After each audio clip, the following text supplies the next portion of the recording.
Table for 3, please, the father said, voice calm. The manager's gaze froze on them. His lips curled into a smirk that didn't reach his eyes. We don't serve your kind here. The word struck like a slap. Your kind? The mother repeated, incredulous. I'm sorry, did I hear you correct? Now, the manager barked, stepping forward, hands on hips, like a king defending his castle. I don't want your business. Not now. Not ever. The daughter's eyes widened, her fingers tightening around her mother's hand. Other diners stared, some shifting uncomfortably, but no one intervened. Sir, we just want to eat. That's all, the father said, voice steady, measured. There was no anger in him, only disbelief and calm authority. Disbelief? Calm authority? The manager sneered.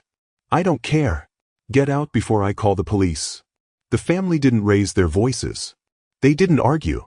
They turned slowly toward the door, heads held high, radiating a quiet power that was almost unnerving. As they walked past him, the camera would linger on the manager's face. Confusion, irritation, a flicker of fear, or was it suspicion? Something about them made him uneasy, though he couldn't say why. Outside, the father exhaled slowly.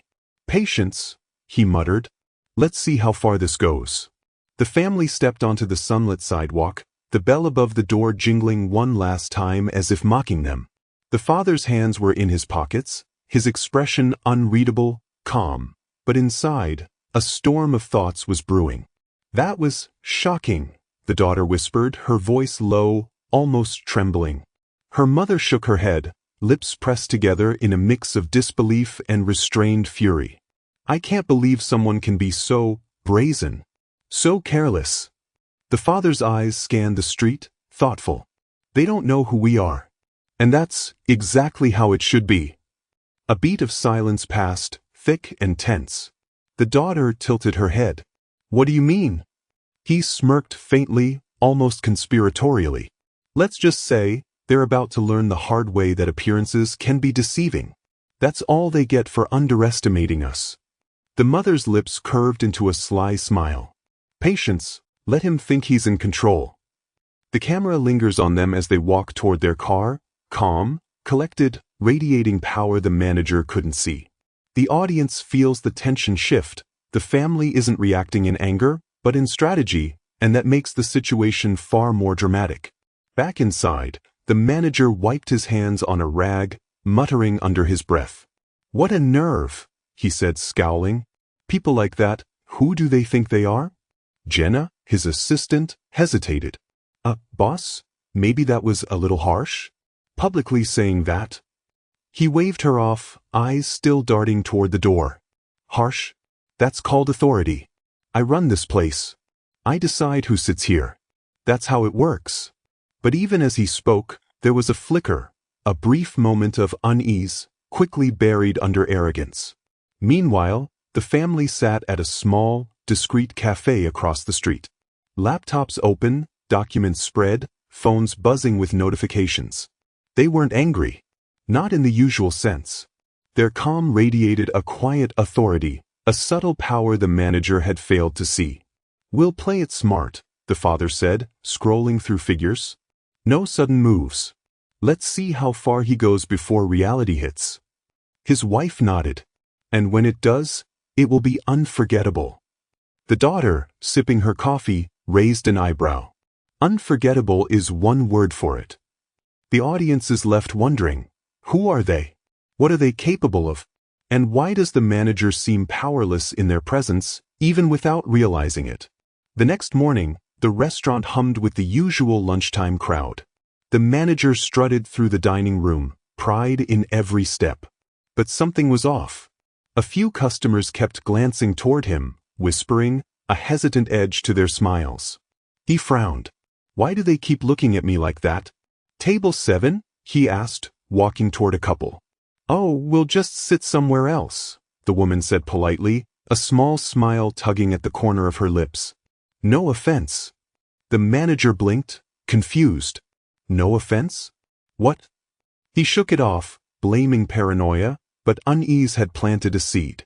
His confident swagger faltered slightly as he returned to the counter. Later that afternoon, The family returned, this time casually dressed, blending in with the lunch crowd. "Lunch, please," the father said, smiling at the hostess. The manager's eyes widened. "They're back?" Before he could react, the mother added softly, "We were hoping to speak with you about something important." "Important?" His voice cracked slightly, an edge of panic creeping in. "I don't." The daughter's calm gaze met his. "We'll wait," she said. The words were soft but carried unmistakable authority. The manager swallowed hard, suddenly aware of the quiet power radiating from them, something he hadn't noticed the first time. As the family sat at a table, the manager approached nervously, hands trembling slightly. "Is there a problem?" he asked, trying to regain control. The father leaned forward, keeping his tone measured. "No, we just wanted to talk business." "Nothing personal." "Business." The manager's laugh was forced, a little too high-pitched. "You want to buy something?" The mother smiled faintly. "Perhaps. Depends on how the current owner, or manager, treats people who walk through these doors." The manager's face paled. The whispers of nearby customers seemed louder. His mind raced. "Why are they here again? Why does everyone keep staring?" The daughter added, calm but cutting, "We noticed your little outburst yesterday. It was very memorable." The audience's curiosity spikes. What will happen next? Who holds the real power? The family excused themselves to the corner, pulling out tablets and contracts. "Step 1, the father murmured, "make him sweat. Step 2, watch the empire crumble, starting with him." The mother nodded, scanning the room. "He has no idea who we are, or what this table could mean for him." The manager, meanwhile, watched from a distance, sweating slightly, fumbling with his apron. He couldn't place why the family made him so anxious. The audience senses, the twist is coming, and the manager's arrogance is about to meet reality. As lunch progressed, minor mishaps began plaguing the manager. Orders mixed up despite strict instructions. Staff hesitated to follow his aggressive tone. Patrons glanced, smirked, whispered, sensing his growing discomfort.